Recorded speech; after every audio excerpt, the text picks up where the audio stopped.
था ऐसे किसी ऑफिस में जाके, तो मुझसे पूछा गया था कि क्या है। किसी डायरेक्टर के असिस्टेंट ने पूछा था क्या है। मैंने कहा एक्टर है। बोले दिखने से तो लगते नहीं हो एक्टर हो।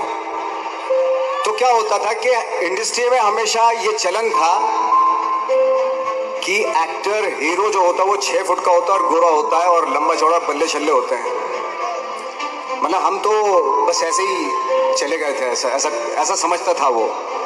और शिप्रा, मैं ये आपको यकीन दिलाना चाहता हूँ इस चीज़ का कि मेरे खुद के रिश्तेदारों ने भी, जब मैंने उनसे इच्छा जाहिर की कि मैं एक्टर बनना चाहता हूँ, तो उन्होंने भी मुझे डीमोरलाइज किया। पहले शक्ल तो देख ले अपनी, क्योंकि 5 फुट का छोटा पतला दुबला सा आदमी, काला कलूटा, मुझे खुद को पता नहीं था कि इंडस्ट्री में मेरा क्या हाल होगा। बट एक जिद थी और हजारों लाखों, मतलब सालों साल से इंडस्ट्री में सिर्फ यही चलन था कि एक्टर तो, हीरो तो जो है ऐसा होता है। लेकिन इन सब ऑड सिचुएशंस के बावजूद भी गए। लेकिन एक चीज मेरे दिमाग में थी कि जो सब कर रहे हैं वो नहीं करना है, तो अलग क्या करूं, अलग क्या होना चाहिए। उसके लिए ट्रेनिंग की जरूरत थी, जो मैंने नेशनल स्कूल ऑफ ड्रामा में आके ट्रेनिंग ली। 3 साल मैंने एक्टिंग की पढ़ाई की वहाँ पे, और अपनी एक क्राफ्ट के बारे में समझा कि एक्चुअली इस पर्सनैलिटी में अगर मैं लोगों को इम्प्रेस करना चाहता हूँ तो उसके लिए एजुकेशन की बहुत ज़रूरत है, या जो भी आप काम कर रहे हैं उसमें क्राफ्ट, उसका एक्सपर्ट होना बहुत ज़रूरी होता है। ऐसे ही हवा में नहीं कि जैसे पहले होता था, अरे यार तो बहुत खूबसूरत दिखता, फिल्मों में जाके काम करना शुरू कर दे, ऐसा नहीं।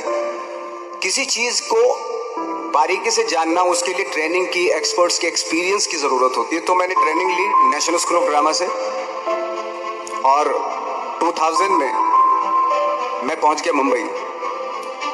मुंबई पहुंचने के बाद जब हम किसी ऑफिस में जाते थे, आई थिंक उससे पहले चलन नहीं था बिल्कुल भी। हम लोग गए, जैसे मैंने बताया कि ऑफिस में खड़े हो के, भाई हम एक्टर हैं, काम दोगे क्या? तो बोले पहले हुलिया तो देख अपना तू।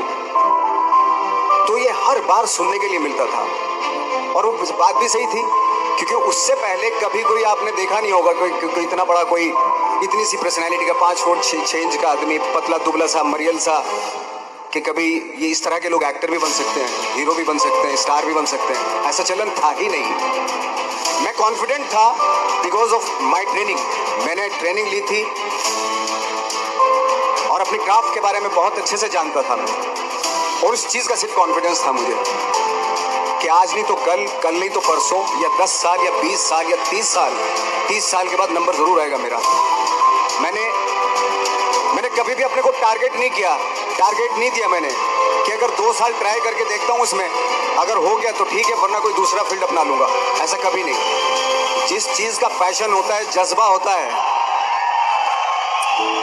अगर आप दिल से चाह लो ना, तो पूरी दुनिया झुक जाती है उसके ऊपर। उसको पूरा करने के लिए पूरी कायनात एक हो जाती है कि इस आदमी की जिद के लिए, इस आदमी की जिद के आगे झुकना पड़ेगा, और पूरी दुनिया झुकती है आपकी जिद के आगे। लेकिन आपको जिद्दी होना पड़ता है, आपको बहुत सारे सैक्रिफाइस भी करने पड़ते हैं, क्योंकि ये आपने चाहा है। परीक्षा देनी पड़ती है आपको, जितना बड़ा इम्तिहान होगा उतनी बड़ी परीक्षा भी देनी पड़ेगी।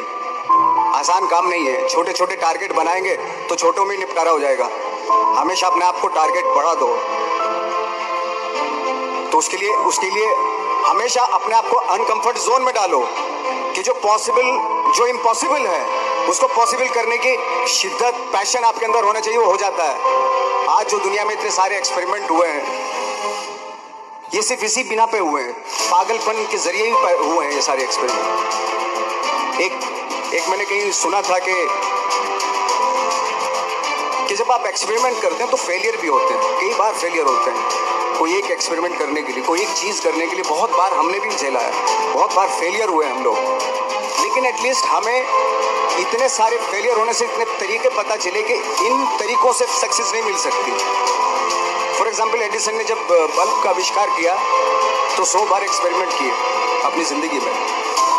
100 बार एक्सपेरिमेंट करने के बाद जब उसको पता चला कि अरे फॉर्मूला तो ये था बल्ब बनाने का, तो एटलीस्ट उसके साथ साथ उसको ये भी पता चला कि 100 जो तरीके हैं, 100 तरीकों से बल्ब नहीं बनता, ये भी पता चला उन फेलियर्स में उसको।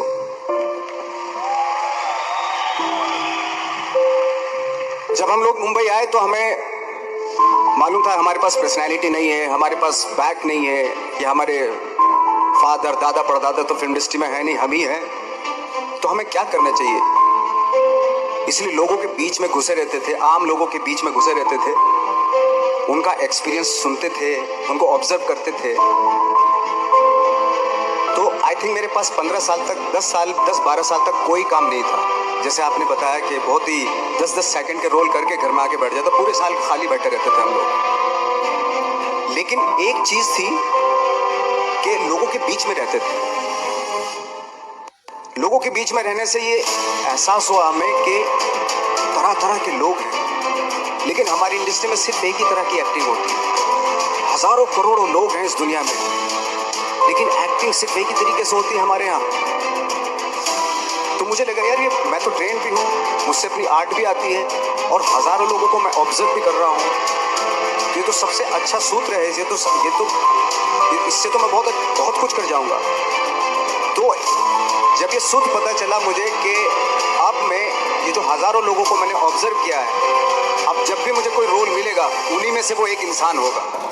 उसी में वो ठाकरे, बाला साहब ठाकरे होंगे, उसी में मंटो होगा, उसी में गणेश गायतोंडे होगा,